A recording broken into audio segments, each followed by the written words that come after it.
অনেক জায়গায় দেখ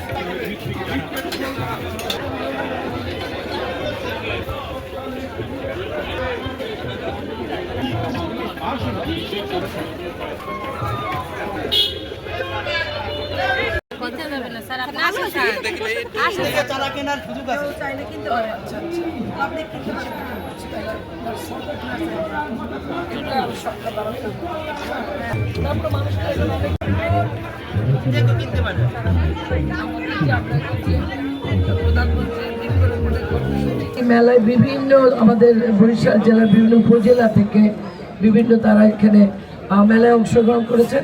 সবাইকে শুভেচ্ছা অভিনন্দন।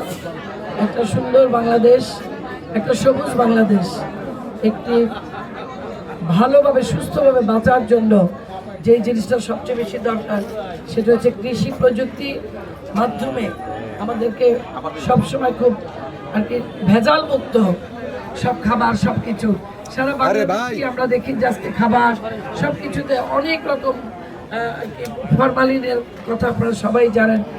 এই মেলায় এসে আমার এত ভালো লাগছে, দেখেন দেখলেই মনে হয় যে আর কি এত ফ্রেশ যা বলার মতো না। এই বাংলাদেশটাই আমরা দেখতে চাই, যে সমস্ত বাংলাদেশটাই এরকম একদম পরিচ্ছন্ন পরিষ্কার এবং ফ্রেশ থাকবে। এবং যে পুষ্টির বিভিন্ন উপাদানগুলো ওনারা তুলে ধরেছেন, ওনারা এখানে তাদের মেলায় ডিসপ্লেতে রেখেছেন, এগুলো জানার ফের আমরা চাই এটা আর একটু বড়োভাবে আরও ব্যাপকভাবে একটু সময় নিয়ে যাতে সবাই অংশগ্রহণ করতে পারে। এটা কিন্তু দেখার জন্য না, এটা কিন্তু শিখারও অনেক জিনিস আছে। বৃদান ৭৪ এগুলো দেখার, শুধু দেখার জন্য না, এগুলো কিন্তু বাংলাদেশের মানুষের কাছে মেসেজ একটা